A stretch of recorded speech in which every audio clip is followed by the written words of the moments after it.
TV 20 Kannada ವಾಹಿನಿಗೆ ಸ್ವಾಗತ. ಧರ್ಮಸ್ಥಳವೊಂದು ಪವಿತ್ರ ಕ್ಷೇತ್ರ.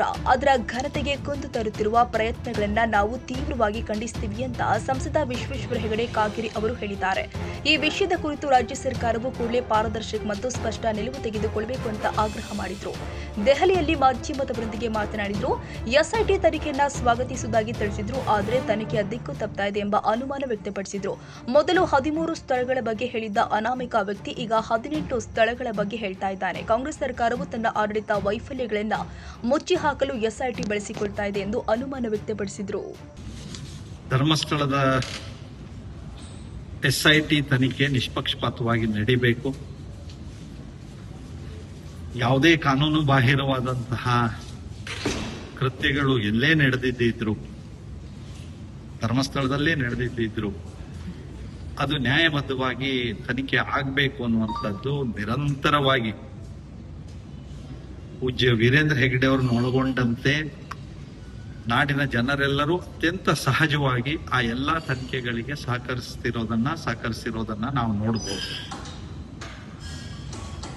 ತನಿಖೆಯಲ್ಲಿ ಸತ್ಯಾಸತ್ಯತೆಗಳು ಬಹಿರಂಗಗೊಳ್ಳಿ ಅಂತ ನಾನು ಆಶಿಸ್ತೇನೆ. ಆದ್ರೆ ಈ ತನಿಖೆಯ ದಿಕ್ಕನ್ನು ನೋಡಿದಾಗ ಸಿದ್ದರಾಮಯ್ಯನವರು ತಮ್ಮ ಆಡಳಿತದ ವೈಫಲ್ಯತೆಯನ್ನ ಮುಚ್ಚಿಕೊಳ್ಳೋದಕ್ಕೆ ಎಸ್ಐಟಿಯನ್ನ ಬಳಸ್ಕೊಳ್ತಾ ಇದ್ದಾರಾ ಅನ್ನುವಂತಹ ಒಂದು ಸಂದೇಹ, ಒಂದು ಅನುಮಾನ ನಾಡಿನ ಜನತೆಯಲ್ಲಿ ಬರೋದಕ್ಕೆ ಸಾಧ್ಯ ಆಗಿದೆ. ಅವನು ಅನಾಮಧೇಯ ವ್ಯಕ್ತಿ 13 ಪಾಯಿಂಟ್ ಆಯ್ತು, ಈಗ 15 ಪಾಯಿಂಟ್ ಆಯ್ತು, ಈಗ ABCD ಅಂತ ಶುರುವಾಗಿದೆ. ದೂರದಾರ 1 ಆಯ್ತು, ದೂರದಾರ 2 ಆಯ್ತು.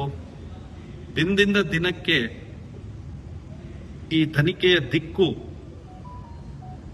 ಅಲ್ಲಿಯ ಸತ್ಯಾಸತ್ಯತೆಯನ್ನ ಅರಿಯೋದಕ್ಕಿಂತಲೂ ಹೆಚ್ಚಾಗಿ ಹಿಂದೂಗಳ,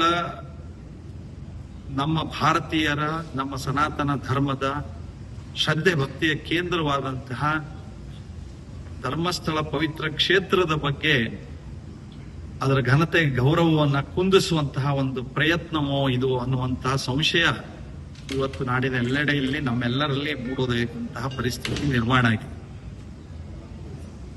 ಧರ್ಮಸ್ಥಳದ ಕ್ಷೇತ್ರದ ಸ್ವಾಮಿ ಮಂಜುನಾಥನ ಕುರಿತಂತೆ ಜನರಲ್ಲಿರುವಂತಹ ಭಕ್ತಿ ಶ್ರದ್ಧೆಗಳು,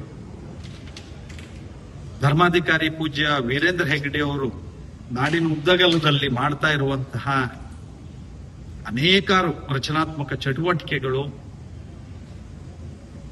ಇದು ಎಡಪಂಥೀಯರ ವಿಚಾರಧಾರೆಯವರ ಎಲ್ಲೋ ಒಂದು ನಿದ್ದೆಗೆಡಿಸಿದೆ. ಎಡಪಂಥೀಯರ ಕೈಗೊಂಬೆಯಂತೆ ಕಾಂಗ್ರೆಸ್ಸಿನ ಸಿದ್ದರಾಮಯ್ಯನವರು ವರ್ತಿಸ್ತಾ ಇದ್ದಾರೆ ಅನ್ನುವಂತ ಅನುಮಾನ ಇದು ನಾಡಿನ ಉದ್ದಗಲದಲ್ಲಿ ಬರೋದಕ್ಕೆ ಸಾಧ್ಯ.